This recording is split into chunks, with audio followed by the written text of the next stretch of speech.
online class 5th. Today I will discuss your exercises and question answers of this chapter 11. आज मैं आपको chapter 11 के question answers and exercise बताऊंगी. ठीक है, so let's start your exercises. First is filling the blanks. देखिए बेटा, सबसे पहली एक्सरसाइज है आपकी filling the blanks. The layer of air surrounding the earth is called. जो लेयर है हवा की जो अर्थ को घेरे रहती है वो कहलाती है atmosphere. The layer of atmosphere in which we live in. जिस लेयर में हम लोग रहते हैं एटमॉस्फेयर की वो कहलाती है troposphere. Dash is an important plant nutrient. कौन सा प्लांट न्यूट्रिएंट इम्पॉर्टेंट है? वो होता है nitrogen. When there is more rainfall. जब वहाँ पे बहुत ज़्यादा बारिश होती है the level of water table gets. तो वाटर टेबल कैसा हो जाता है? हायर हो जाता है. Purification water by passing through a filter paper. Filter paper के थ्रू किसी भी चीज़ को पानी को प्योरीफाई करना वो क्या कहलाता है? फिल्ट्रेशन कहलाता है. Next is tick the correct option. देखिए, two main gases present in atmosphere. Atmosphere में जो दो मेन गैसेस होती हैं प्रेजेंट होती हैं वो क्या कौन कौन सी होती हैं? वो होती हैं हमारी ऑक्सीजन और कौन? नहीं. Nitrogen carbon dioxide? नहीं. नाइट्रोजन एंड ऑक्सीजन, ये दो मेन गैसेस हैं जो एटमॉस्फेयर में होनी ही चाहिए. मेटेरोइड्स वन अप. मेटेरोइड्स कब जलते हैं? ट्रोपोस्फेयर में, मीजोस्फेयर में या एक्सोस्फेयर में? मीजोस्फेयर में. Atmosphere consist of 78%. एटमॉस्फेयर 78% बना होता है ऑक्सीजन से, नाइट्रोजन से या आर्गन से? नाइट्रोजन से. Distillation involves. डिस्टिलेशन में क्या होता है? एवापोरेशन, कंडेंसेशन या दोनों? दोनों होते हैं. एवापोरेशन एंड कंडेंसेशन दोनों प्रोसेस होते हैं. During purification. प्योरीफिकेशन में ऑफ वाटर वर्क्स डिपार्टमेंट में जो जर्म्स हैं वो मारे जाते हैं. किस में? कोगुलेशन में, क्लोराइजेशन में या फिल्ट्रेशन में? क्लोराइजेशन में जर्म्स मरते हैं सारे. अब ये हमारा नेक्स्ट एक्सरसाइज है कंप्लीट द सेंटेंस. सेंटेंस को कंप्लीट करना. फर्स्ट देखिए, मेटेरोइड्स बर्न अप. मेटेरोइड्स किस में जलते हैं? मीजोस्फेयर में. Oxygen help in. ऑक्सीजन किस में हेल्प करती है? ब्रीथिंग, सांस लेने में, एंड इन बर्निंग, जलने में. सेडिमेंटेशन होता है setting down of mud particle, जिसमें मड पार्टिकल नीचे बैठ जाता है. बिफोर कलेक्टिंग, बिना कलेक्ट करे हुए. And non पेरस rock. एक नॉन पोरस रॉक जो होता है, रेन वाटर क्या होता है? फिल्स डाउन टू द अर्थ में नीचे फॉल्स डाउन हो जाता है, गिर जाता है. इट सीव्स, वो sieves through the layer of soil and the rock. और उसके बाद वहाँ से जो सॉइल की लेयर और पत्थर में चला जाता है. And next is before drinking impure water cause. यदि हम बिल्कुल इम्प्योर यानी गंदा पानी पियेंगे तो हमें क्या होगा? हमें डिजीजेज हो जाएंगी, बीमारियां हो जाएंगी. सच डायरिया, जैसे डायरिया है, कोलेरा है, टाइफॉइड है, पोलियो है, ये बीमारियों से हम ग्रसित हो जाएंगे. Okay, so now next come to your question answers.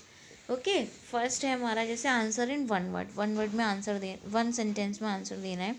Name the different layers. अलग अलग लेयर्स बताइए अर्थ की एटमॉस्फेयर की. Atmosphere is divided into 5 layers. Atmosphere 5 layers में डिवाइड होता है. Troposphere, stratosphere, mesosphere, thermosphere and exosphere. इन 5 लेयर्स में डिवाइडेड होता है.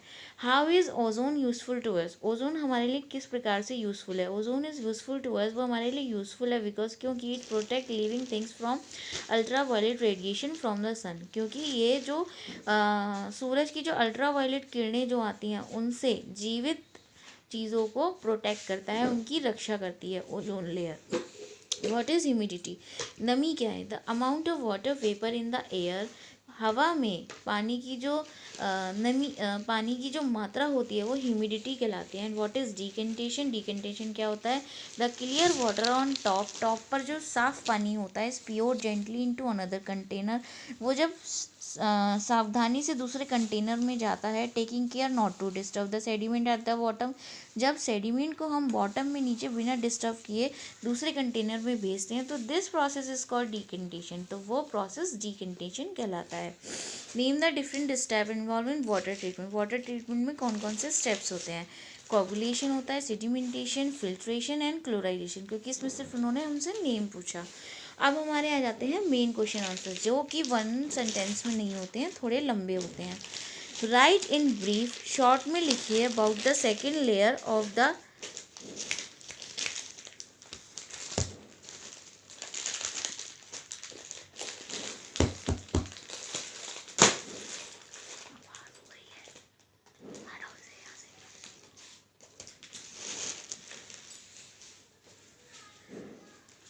राइट इन ब्रीफ, ब्रीफ में लिखना about the second layer of the atmosphere, earth के एटमोसफेयर में सेकेंड लेयर के बारे में।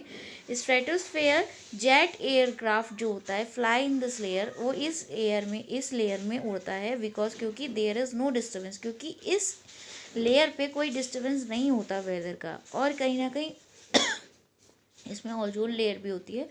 ओजोन लेयर अल्ट्रावायलेट किरणों को हमारी बचाती है पृथ्वी पर आने से।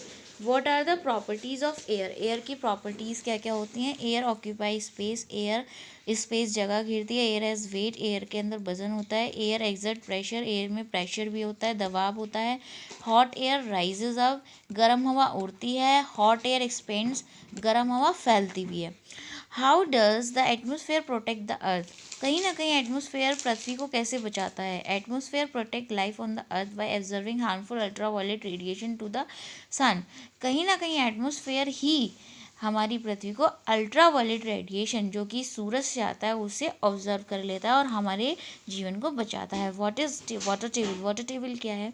The level below the surface of ground at which we start finding water, वो लेवल जो पृथ्वी के नीचे है और जिसमें हम पानी को ढूंढ सकते हैं वो कहलाता है water table. Explain the process of filtration, filtration के प्रोसेस को बताइए with the help of neat and लेवल डायग्राम, डायग्राम के थ्रू। देखिए filtration, a circular piece of filter paper, एक सर्कुलर पीस लगा दिया फिल्टर पेपर का कोन पे फनल के साथ, जैसे वो डायग्राम में होता है। The water along with this impurity, उसमें इम्प्योरिटी बहुत आराम से हमने फनल के ऊपर डाला ग्लास रॉड की हेल्प से, तो जो इनसॉल्युबल पार्टिकल हैं वो कहीं ना कहीं फिल्टर पेपर पर रह जाते हैं, साफ पानी नीचे कंटेनर में आ जाता है। यही मेथड फिल्ट्रेशन कहलाता है। इसका बेटा जो डायग्राम है 143 पेज पर, वो डायग्राम भी आप लोग बनाएंगे फिल्ट्रेशन का। देखिए ये वाला डायग्राम, ये वाला डायग्राम आपको ड्रॉ ज़रूर करना है इसके आंसर के साथ में। Now let's come on chlorization. What is chlorization, the this clear water में स्टिल कंटेन जर्म्स, जो पानी जिसमें जर्म्स होते हैं जो कहीं ना कहीं वाटर बॉर्न डिजीज़ यानी पानी से होने वाली बीमारी बनाते हैं, जब वो क्लोरीन गैस उनसे पास करी जाती है तो ये जर्म्स मर जाते हैं। डिस्टिलेशन के ऊपर शॉर्ट नोट बताना है। The process of purifying water, पानी को साफ करना, पहले बॉईल करना, फिर उसको कंडेंस करना यानी संघनित करना, फिर जो हमें वाटर मिलता है वो डिस्टिल वाटर होता है। इस प्रोसेस को डिस्टिलेशन बोलते हैं। ये इसमें दो प्रोसेस मेन होते हैं, एवापोरेशन होना, जब तक पानी एवापोरेट नहीं होगा तब तक वो कंडेंस नहीं होगा, और कंडेंसेशन होना, इन दोनों प्रोसेस होते हैं तब जाके डिस्टिलेशन कंप्लीट होता है। So today your exercise question answers work of this chapter 11 is complete. Thank you class.